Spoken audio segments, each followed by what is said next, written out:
Nous avons déjà tellement entendu que nous avons été richement bénis par la parole du Seigneur. Pour ma part, tout cela m'est allé droit au cœur et je remarque qu'il y a beaucoup plus de bénédictions à écouter qu'à parler. Et c'est pourquoi je serai prochainement plus souvent assis que debout. En ce qui concerne cette parole de Jérémie 11, je voudrais lire le verset 14.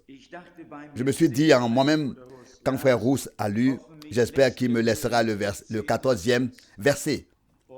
Et en effet, il s'est arrêté au verset 13. J'ai pensé cela pour une raison précise, parce que le Seigneur a dit à frère Branham qu'il n'avait plus besoin de prier pour l'Amérique, qu'ils avaient manqué l'heure et le moment de leur visitation divine. Quand Dieu dit cela à un prophète, comme ici à Jérémie, il est dit ici dans le verset 14, Jérémie 11, verset 14, « Mais toi, n'intercède pas en faveur de ce peuple.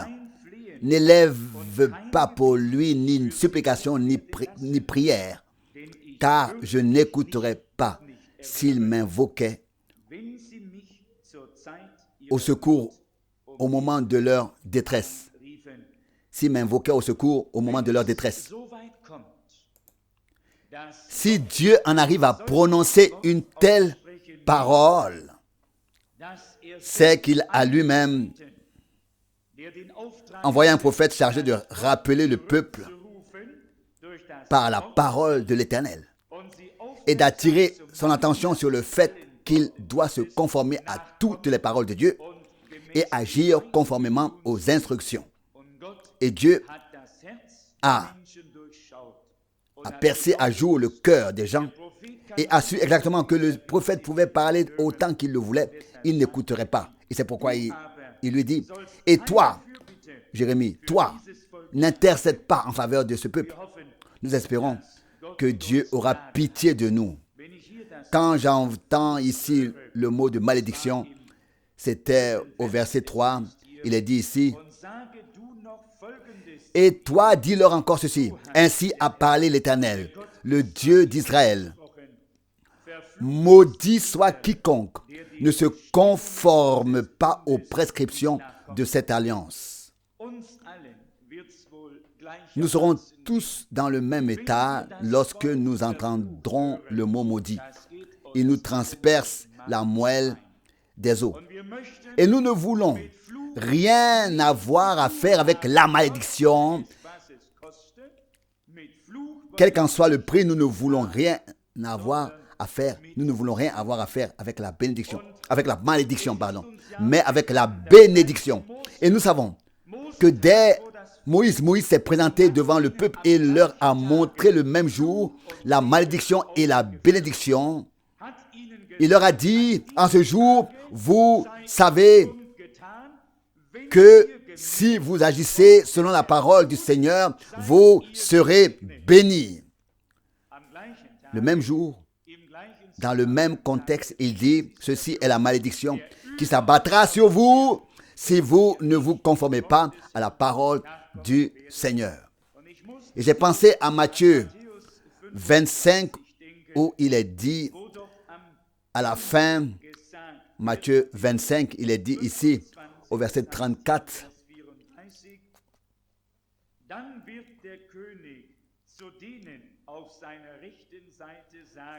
alors le roi dira à ceux qui seront à sa droite, Matthieu 25, verset 34, « Venez vous qui avez été bénis par mon Père, recevez en héritage la royauté qui vous a été préparée dès la fondation du monde. »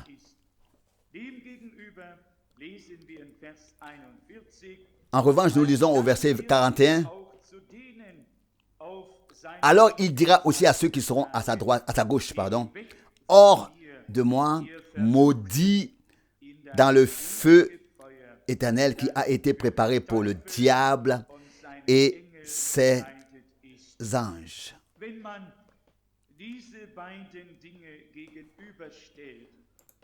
Si l'on oppose ces deux choses, une sainte crainte s'abat sur nous tous. Et nous savons que la bénédiction sera accordée à ceux qui ont cru en la parole de Dieu, qui ont suivi ses instructions et qui se sont laissés guider par elle. La malédiction frappera tous ceux qui ont entendu la parole de Dieu, mais qui ne l'ont pas acceptée dans la foi et qui ont continué à suivre leur propre voie.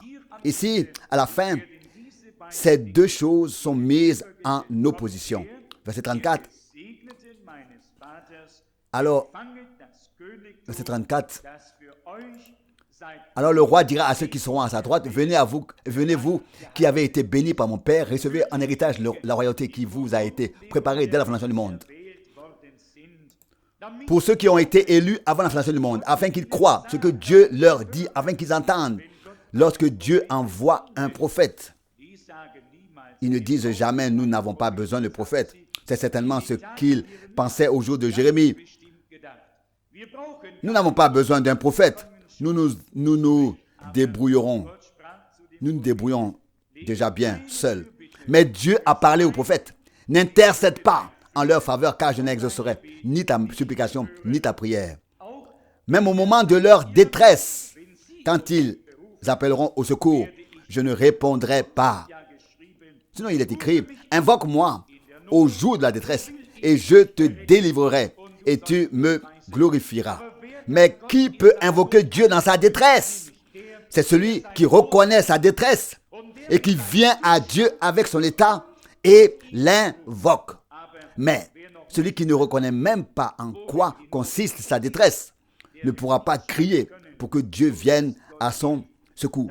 Il y a une autre parole ici, dans le prophète Ésaïe, chapitre 55, du verset 6. Il est dit ici, cherchez l'Éternel pendant qu'il se laisse trouver. Pendant qu'il se laisse trouver. Invoquez-le pendant qu'il est proche. Quand est-ce que Dieu est proche de nous? Quand est-ce que Dieu se laisse trouver? Mais certainement dans les moments et au moment où il nous parle et nous rassemble en sa présence pour que nous puissions entendre et écouter sa parole.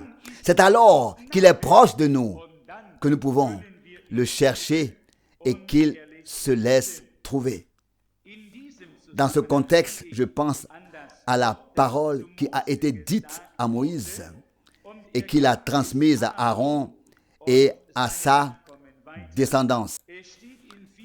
C'est écrit dans dans Nombre, chapitre 6. Nombre, chapitre 6, du verset 22. L'Éternel donna alors cet ordre à Moïse. Donne à Aaron et à ses fils les instructions suivantes. En ces termes, vous prononcerez la bénédiction sur les Israélites. Que l'Éternel te bénisse et te garde. Que l'Éternel fasse luire sa face sur toi et qu'il t'accorde sa grâce. Que l'Éternel lève sa face vers toi et qu'il t'accorde la paix. S'ils mettent ainsi mon nom sur les Israélites, je les bénirai. Dieu a donné aux serviteurs de Dieu le mandat de bénir son peuple de cette manière. Et si nous observons ce que ces mots contiennent, c'est une bénédiction en soi, car je pense que Dieu avait l'intention de bénir son peuple. C'est pourquoi il fait dire, tu feras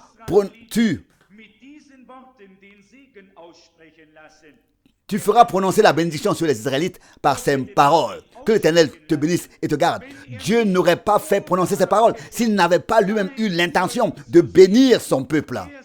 Il dit à Aaron et à ses fils de prononcer ces choses sur son peuple. tout d'abord, que l'Éternel te bénisse. C'est quelque chose de tout à fait merveilleux. Imaginez que Dieu n'ait jamais rien dit, à moins qu'il ne le pense. La première chose que Dieu avait l'intention de faire à son peuple, c'est ce qu'il prononce ici en premier, à savoir que le Seigneur te bénisse. Dieu avait l'intention de bénir son peuple. En second lieu, il fait prononcer « et te garde et veille sur toi ». Si ces deux choses sont dans notre vie, si Dieu nous bénit et nous garde, que nous manque-t-il alors encore? C'est ce que Dieu fait transmettre par la bouche de Moïse à Aaron et à tous ses fils qui seraient au service de Dieu dans la maison de Dieu, afin qu'ils prononcent la bénédiction sur le peuple d'Israël par ses paroles. Que l'Éternel te bénisse et te garde. Le verset 24. Dieu avait prévu de bénir et de protéger, de garder et de veiller sur son peuple. Il est dit ici plus loin au verset 25, que l'Éternel fasse briller sa face sur toi. C'est ce que Dieu a décidé de faire briller sa face sur son peuple. Et c'est pourquoi il a fait prononcer cette bénédiction. Frères et sœurs, c'est une bénédiction que Dieu fasse briller sa face sur son peuple. Lorsque Dieu fait briller sa face sur son peuple, ce qui est écrit dans la deuxième partie de ce verset s'accomplit également, 25b. Et te fasse grâce et t'accorde sa grâce. Dieu voulait être miséricordieux. Dieu ne voulait pas s'irriter. Dieu a voulu être miséricordieux. Et c'est une telle bénédiction qu'il fait prononcer sur son peuple. Frères et sœurs, je ne sais pas ce que vous ressentez à ce sujet, mais à l'époque, autrefois, c'était un temps d'accomplissement de la parole de Dieu. Et tant que le peuple d'Israël a marché dans les voies de Dieu, il l'a béni, il les a protégés, gardés, il a veillé sur eux, il a fait briller sa face sur eux, il a laissé luire sa face sur eux, il leur a fait grâce, il a même dit à Moïse, celui à qui je fais grâce, je lui fais grâce. C'était tout simplement l'heure de la révélation prophétique à cette époque. C'était l'heure, oui, c'était l'époque de l'accomplissement de la promesse telle que Dieu l'avait faite à Abraham. Au bout de 400 ans, je ferai sortir tes descendants du pays qu'ils habitent. Lorsque l'époque de l'accomplissement des promesses de Dieu est arrivée, il a levé sa face en bénédiction sur son peuple. Il les a fait sortir à main forte et leur a fait grâce. Si tout ce qui est contenu ici dans cette bénédiction est prononcé sur le peuple de Dieu et trouve son accomplissement où a lieu, alors nous sommes tous aidés. C'est tout ce dont nous avons besoin. Et faisons-en à partir d'aujourd'hui notre prière et disons, Seigneur, bénis-moi et garde-moi, fais briller sur moi ta face et fais-moi grâce, etc. Que croyez-vous qu'il arrivera? Qu'il arriverait? C'est une magnifique bénédiction qui a été prononcée ici dans la parole de Dieu, dans la parole du Seigneur. Et nous savons que tant que le peuple d'Israël s'en tenait à la parole de Dieu, Dieu s'en tenait à sa promesse. Et il était tenu de bénir aussi longtemps qu'ils observaient les paroles de son alliance. Et nous savons qu'il a fait preuve de miséricorde tout au long de ces 40 années et qu'il a béni les demandes, il a béni les prières au-dessus de toute demande et compréhension et attente et pensée. Oui, il a gardé son peuple comme la prunelle de ses yeux et n'a permis à personne de leur faire du mal. Mais il était avec eux, il les a entourés et les a bénis. Au verset 23b maintenant. En ces termes, vous prononcerez la bénédiction sur les Israélites. Donc, Lévitique 6, verset 23b. Plus tard, lorsque nous lisons et entendons dans le prophète Jérémie que Dieu doit dire la malédiction les atteindra s'ils n'observent pas toutes les paroles de l'alliance, nous voyons alors que la vraie bénédiction de Dieu est liée à sa parole et que Dieu, à l'observation de sa parole, et que Dieu ne peut pas bénir à moins que nous ayons reçu sa parole à nous et que nous ayons dit oui à ses paroles, en nous y conformant. Et il dit ici, par ces paroles, vous prononcerez la bénédiction sur les Israélites.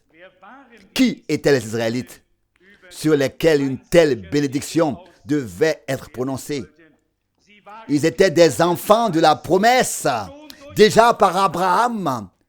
Et parce qu'ils étaient enfants de la promesse, ils avaient droit à la bénédiction du Dieu Tout-Puissant.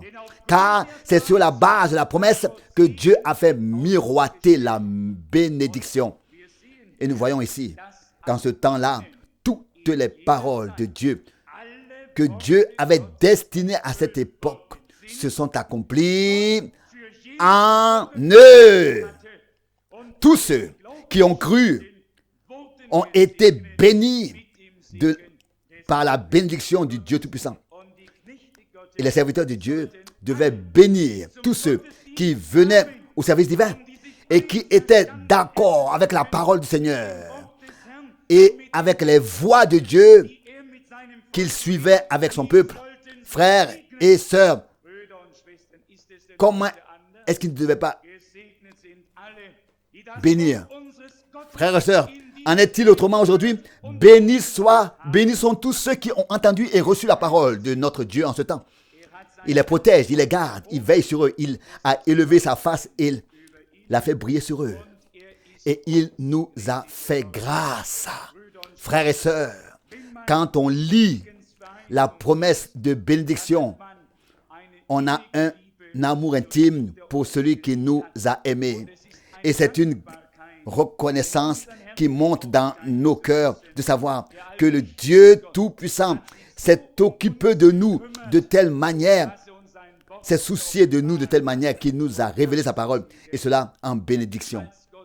Lorsque Dieu a parlé à Moïse, il lui est apparu dans le feu, lui a donné l'ordre plus tard, le mandat, plus tard il a fait sortir tout le peuple pour pouvoir les bénir. D'abord la sortie, puis la parole du Seigneur, puis la bénédiction de Dieu. C'est ainsi que les choses se sont passées à toutes les époques. D'abord, la libération du peuple de Dieu de toute servitude. Ensuite, la parole du Seigneur révélée au milieu d'eux. Et ensuite, la promesse de la bénédiction du Dieu Tout-Puissant. Ces personnes étaient des personnes de la promesse à cette époque. Et parce qu'elle l'était, les serviteurs de Dieu devaient prononcer cette bénédiction sur le peuple de Dieu au-dessus de l'assemblée. Cela n'aurait servi à rien pour tous les Israélites. Imaginez un instant que l'on entre aujourd'hui dans une communauté religieuse et que l'on y prononce une bénédiction quelconque et que l'on y fasse peut-être aussi le signe de la croix ou trois. Cela n'a aucune importance. Seuls ceux qui ont reçu les promesses de Dieu et accueilli la parole du Seigneur, accepté la parole du Seigneur, peuvent être bénis. Tous les autres passent à côté de la bénédiction. On peut les bénir comme on veut. Qui était alors Aaron? C'était un homme que Dieu avait appelé à être lui-même au milieu du peuple de Dieu, c'est-à-dire parmi ceux qui avaient été délivrés, qui étaient sortis et qui avaient pris part à l'action de Dieu en ce temps-là. Frères et sœurs, il me semble de plus en plus grand et glorieux que Dieu nous ait donné par grâce une telle part de son action dans ces derniers temps. Et que l'on me dise alors que Dieu n'a pas béni et n'a pas protégé, ou qu'il n'a pas élevé sa face et ne l'a pas fait briller sur nous. Il a fait tout cela et nous a fait grâce au-dessus de toute mesure. Mais qui étaient ces personnes sur lesquelles Dieu a fait s'élever sa face? Il a laissé briller. Qui étaient ces gens à qui Dieu a fait grâce? Ce sont ceux qui ont cru réellement lorsque Moïse est venu vers eux avec la parole révélée par Dieu. Ils ont donné foi au message en leur temps. Et c'est pourquoi Dieu avait déjà levé sa face à l'avance et leur avait promis sa grâce. C'est pourquoi, parce que tout cela s'était passé au sein du peuple de Dieu, les serviteurs de Dieu devaient prononcer dans le service divin ce que le Seigneur avait fait pour ce peuple. À savoir, au verset 24, que le Seigneur te bénisse et te garde. Que le Seigneur fasse briller sa face sur toi et qu'il t'accorde sa grâce. Que l'Éternel élève sa face vers toi et qu'il t'accorde la paix. Ou alors sur toi et qu'il t'accorde la paix. Dieu nous a accordé tout cela par grâce. Nous n'y pouvons rien. Le peuple d'Israël n'y pouvait rien non plus. Mais je suis convaincu que la bénédiction de Dieu est accordée à ceux qui ont entendu sa parole, qui l'ont cru, qui se sont laissés conduire à l'extérieur, à sortir et qui ont eu assez de respect pour sa parole et pour ce qu'il a fait pour recevoir ces choses et le suivre où qu'il aille. Verset 26a. Que l'Éternel s'élève et élève sa face vers toi. Que voulons-nous de plus, frères et sœurs? Nous pouvons le dire avec confiance. L'Éternel nous a bénis et nous a protégés. Où serions-nous tous tombés si Dieu n'avait pas fait veiller ses yeux sur nous comme nous l'avons entendu dans la parole d'introduction? Ses yeux parcourent toute la terre pour se montrer puissant envers ceux qui ont confiance en lui sans partage. Tant que le peuple d'Israël s'est confié en Dieu sans partage, il a levé sa face sur eux, nuit et jour. Il les a bénis d'une puissante bénédiction. Il les a gardés et portés tous les jours de leur vie avec une patience qui les ménage. Personne ne pouvait leur faire du mal. Si la mer était un obstacle, Dieu leur a ouvert un chemin à travers la mer. Où que soit la détresse, Dieu était là pour y remédier. Mais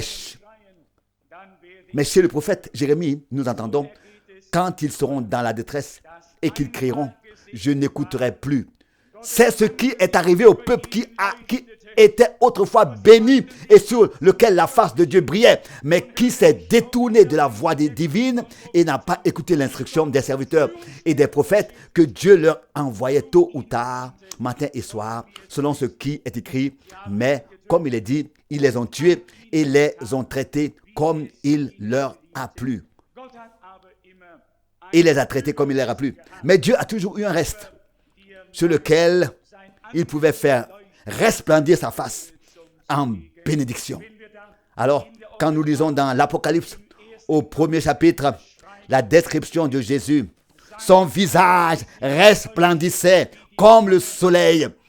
Ah, s'il lève son visage, alors nous serons tous aidés.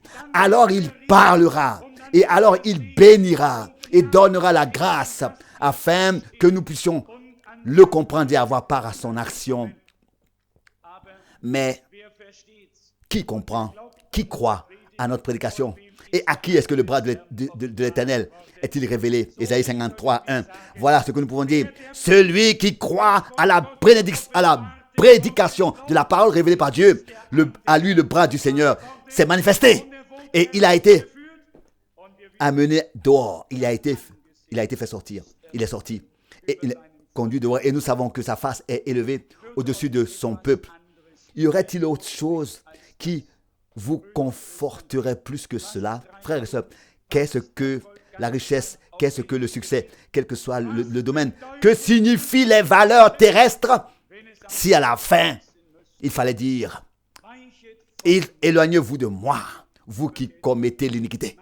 Je n'aime presque pas prononcer ce mot, mais le Seigneur l'a dit. Retirez-vous de moi, maudit, dans le feu qui a été préparé pour le diable et ses anges. À quoi sert tout dans la vie si la face de Dieu n'est pas élevée au-dessus de nous pour la bénédiction, la préservation et le salut? À quoi tout sert-il s'il ne fait pas briller sa face et ne nous fait pas grâce? À quoi sert tout ce qui est pieux?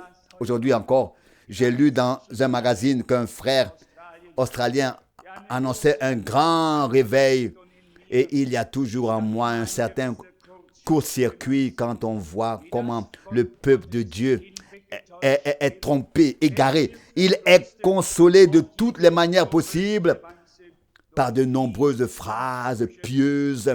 Il passe à côté de ce que Dieu a fait en ce temps. Nous pouvons donc rendre gloire à notre Dieu avec une grande joie. Car auparavant, comme nous l'avons entendu dans la parole d'introduction, il y avait de l'incertitude au départ et à l'arrivée.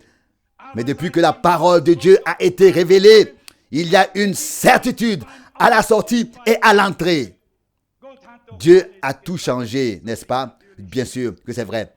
Quand nous lisons ici que ceux qui entrent et ceux qui sortent, ils étaient tous dans l'incertitude. Pourquoi? Mais au moment où l'Esprit de Dieu est venu sur le prophète et qu'il s'est présenté parmi le peuple, toute incertitude a pris fin. Toute inquiétude était terminée.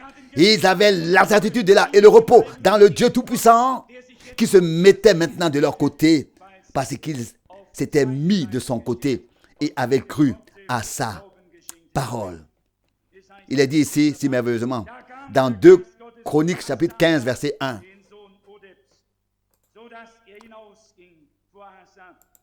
Alors l'Esprit de Dieu vint sur Azaria, fils d'Obed, de sorte qu'il sortit, se présenta devant Asa et lui dit: écoutez-moi, Asa et vous tous, Judéens et Benjaminites, l'Éternel est avec vous tant que vous vous attacherez à lui. Si vous le cherchez, il se laissera trouver par vous. Mais si vous l'abandonnez, il vous abandonnera aussi. Remarquez, vous comment toutes ces paroles s'imbriquent les unes sur les autres. Le Seigneur est avec vous, tant que vous restez attachés à lui. Les serviteurs de Dieu devaient prononcer la bénédiction sur le peuple de Dieu. Mais la bénédiction n'était sur le peuple de Dieu qu'aussi longtemps qu'ils s'attachaient au Seigneur et à sa parole. Il est écrit ici, dans 2b, donc 2 Chroniques 15, l'Éternel est avec vous aussi longtemps que vous vous attacherez à lui. Si vous le cherchez, il se laissera trouver par vous. Mais si vous l'abandonnez, il vous abandonnera aussi. Il y a ici quelque chose que beaucoup ont négligé. Ils parlent du Seigneur, mais il les a abandonnés parce qu'ils l'ont abandonné. Le Seigneur est avec vous tant que vous restez attachés à lui. Et en d'autres termes, sa face brille sur vous tant que vous vous tenez à lui, tant que vous attachez à lui et à sa parole. Tant que vous vous tenez à lui et à sa parole. Il est alors miséricordieux, compatissant alors et d'une grande bonté. Si vous l'abandonnez, lui aussi vous abandonnera. C'est une parole très triste. Beaucoup de gens n'ont pas remarqué quand ils ont abandonné le Seigneur. Je pense alors à la prédication de Frère Branham lorsqu'il a parlé de Jésus, lorsque ses parents ou ses proches l'ont laissé là à Jérusalem à l'âge de 12 ans. Il est dit qu'ils le cherchaient et que ce n'est que le 3e jour qu'ils l'ont trouvé. Et Frère Branham a dit, beaucoup n'ont même pas remarqué qu'ils ont continué sans Jésus. Ils ont peut-être beaucoup parlé de lui et de tout ce qui s'était passé. Et ce n'est sans doute que le 3e jour, si je ne me trompe, qu'ils se sont aperçus qu'il n'était pas du tout avec eux et parmi eux. Frères et sœurs, on peut parler beaucoup de Jésus, On peut dire sans cesse, là où 2 ou 3 sont réunis, il est au milieu d'eux. Combien de fois 2 ou 3 sont réunis et il ne peut pas être parmi eux parce qu'ils l'ont abandonné depuis longtemps, lui et sa parole, et qu'ils ont rompu l'alliance. Mais grâce lui soit rendue, reconnaissance lui soit apportée parce qu'il a envoyé des serviteurs fidèles tôt le matin et tard le soir pour convoquer le reste de son peuple et leur parler à nouveau.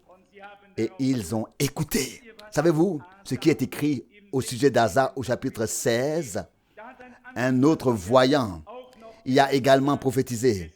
Il est dit dans 2 Chroniques chapitre 16 au verset 10. Asa s'irrita, s'indigna contre le voyant et le fit jeter dans la maison des gardes, car il était irrité contre lui à cause de son attitude. Remarquez-vous ce qu'il en est. Un homme qui ne se laisse pas avertir par une parole prophétique et qui ne se laisse pas corriger et ramener à Dieu. Il s'indigne, il s'irrite, il se met en colère et il voudrait du mieux qu'il peut transporter le prophète hors du temps, dans l'éternité. Il s'est indigné et l'a fait jeter dans la cage, en prison, uniquement parce qu'il s'était révolté contre lui. Pourquoi s'est-il révolté? Parce qu'il ne se laissait plus reprendre par l'Esprit de Dieu, parce qu'il n'était pas prêt à se laisser corriger.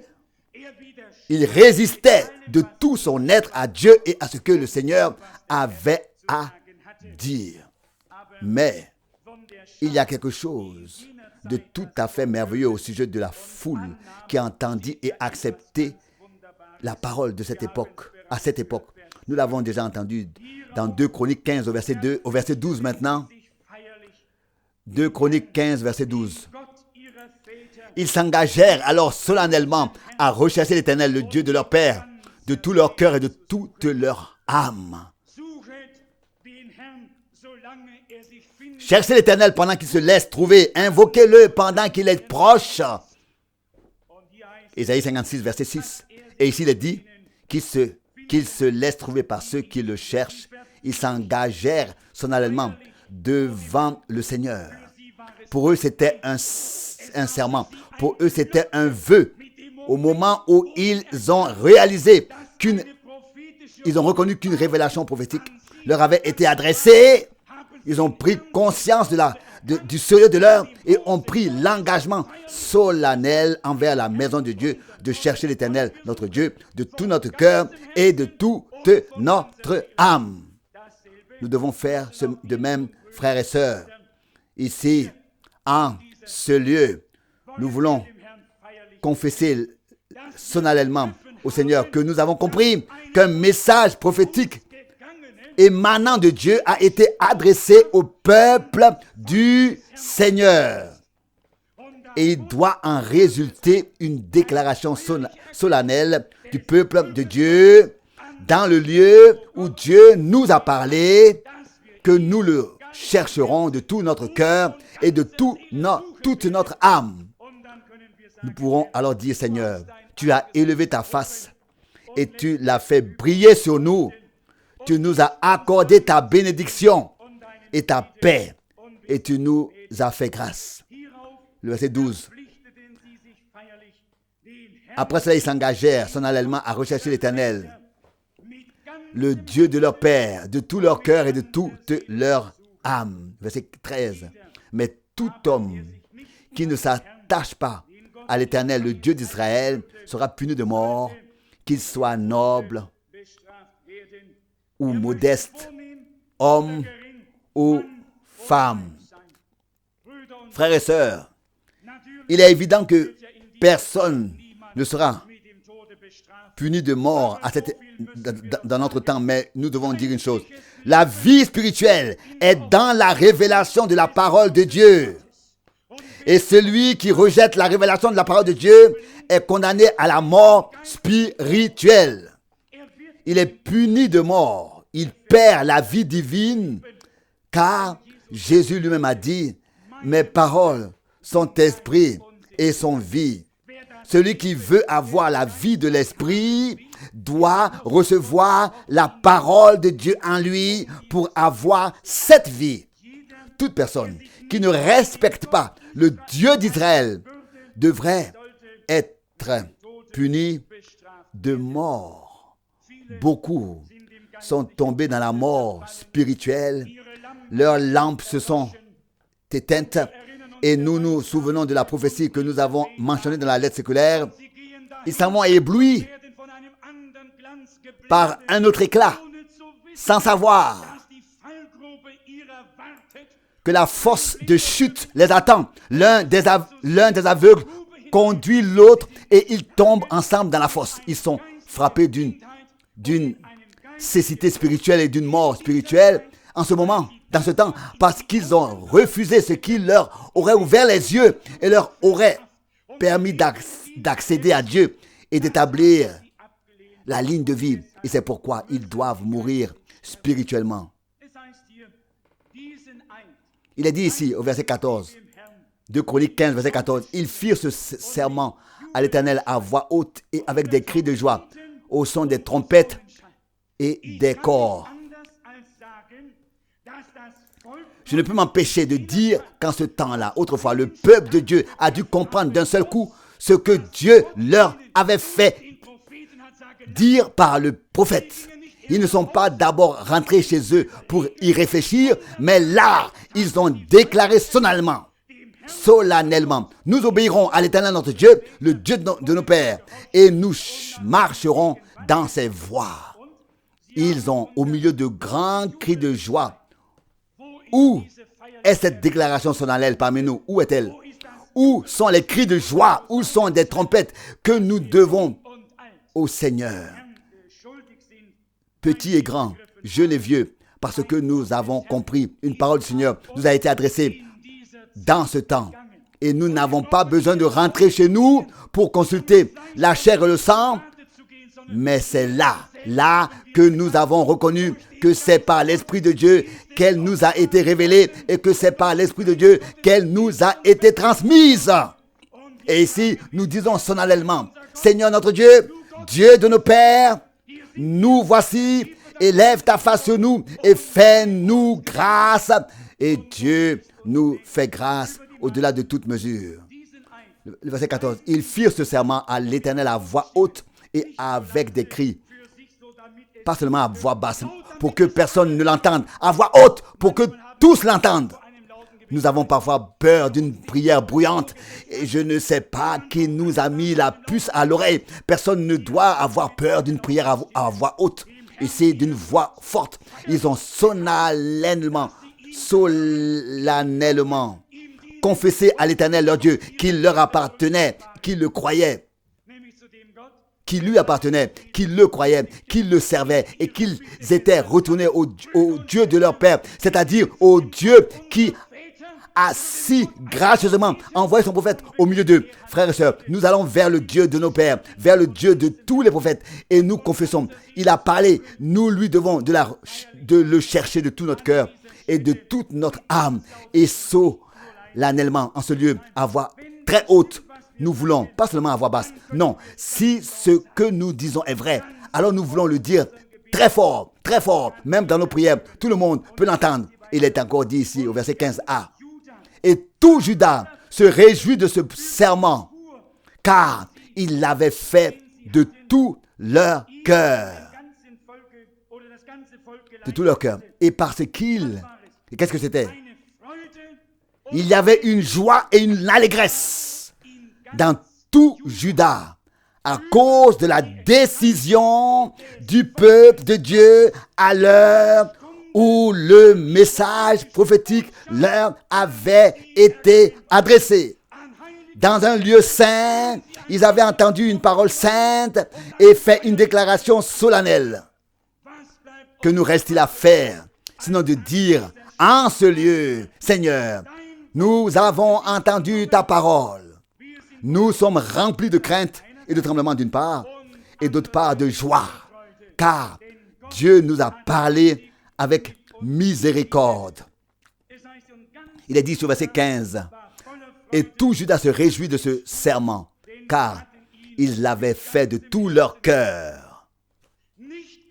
Non pas un serment fait avec les lèvres, mais il est dit ici, ils étaient dans la joie parce qu'ils avaient fait ce serment de tout leur cœur.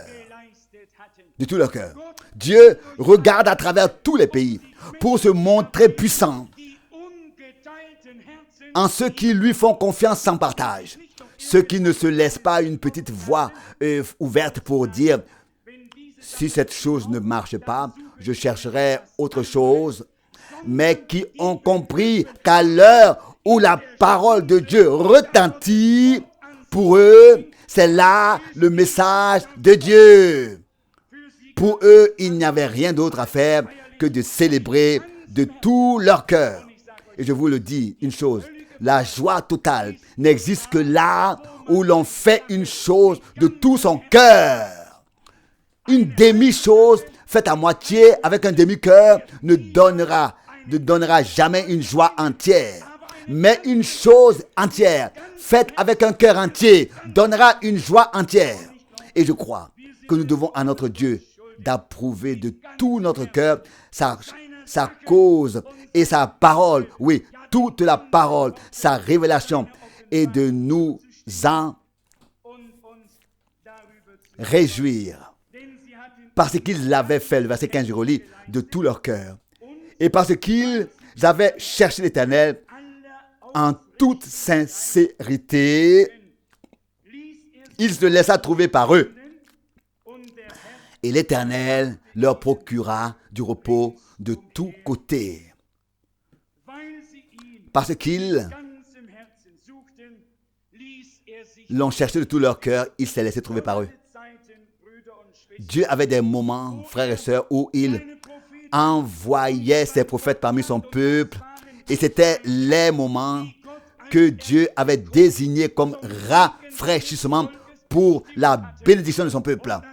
Et c'était les temps où le peuple de Dieu était béni, du moins tous ceux qui avaient reçu sa parole s'en étaient réjouis et avaient déclaré: avec mon Dieu, avec le Dieu de mes pères, j'irai de l'avant et je ne résisterai plus. Ils ont déclaré solennellement et il y avait des cris de joie au milieu d'eux et une joie profonde parce qu'ils avaient fait tout cela de tout leur cœur. Frères et sœurs, puisse notre Seigneur, notre Dieu, avoir réussi à provoquer en ce temps-là, dans son peuple, une conversion totale, un retour total, une foi totale en sa parole révélée. Ou bien quelqu'un a-t-il encore besoin d'un temps de réflexion pour savoir s'il veut croire Dieu ou non? Aucun d'entre nous n'a besoin de temps de réflexion. Le temps de la réflexion, nous l'avons eu suffisamment longtemps. Depuis que le Seigneur a parlé, nous voulons écouter, recevoir et reconnaître. Il a tourné sa face vers son peuple et il l'a fait briller sur nous dans toute sa puissance et sa majesté. Et il marche au milieu des 7 chandeliers d'or pour révéler sa parole et accomplir ce qu'il a décidé de faire. Qu'en est-il de nous? Avons-nous pu, en tant qu'Église dans son ensemble, apporter au Seigneur une décision aussi solennelle à cette époque et dire: Seigneur, nous sommes revenus à toi, le Dieu de nos pères. Nous voulons marcher seulement dans tes voies et suivre ce que tu nous as dit. Qu'il ne se trouve pas un seul cœur triste au milieu de nous, que personne ne s'attaque à que personne aille à une cause entière avec la moitié de son cœur. Allons à la chose entière de tout notre cœur et Dieu nous accordera toute la bénédiction qu'il a promise par grâce. Amen. Levons-nous et prions. Seigneur notre Dieu, nous te remercions de tout notre cœur.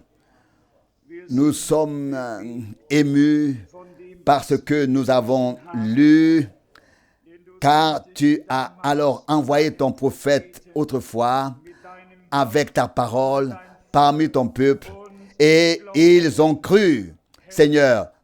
Mais nous sommes encore plus bouleversés par ce que tu as fait à notre époque. Tu as envoyé ton prophète et avec ta parole parmi ton peuple, Seigneur. Tu as envoyé ton prophète et ta parole parmi ton peuple, Seigneur. Nous nous tenons maintenant devant ta sainte face qui brille au-dessus de nous et nous voulons te déclarer solennellement que nous t'appartenons, que nous te croyons et que nous te servirons tous les jours de notre vie. Nous te louons et nous t'adorons. Alléluia. Dieu fidèle, accorde-nous la foi du cœur et l'exultation qui doit nous saisir tous, afin que nous puissions te servir sans partage de cœur et croire toutes les paroles de ta bouche. Alléluia. Louange et action de grâce et reconnaissance et gloire à toi. Amen.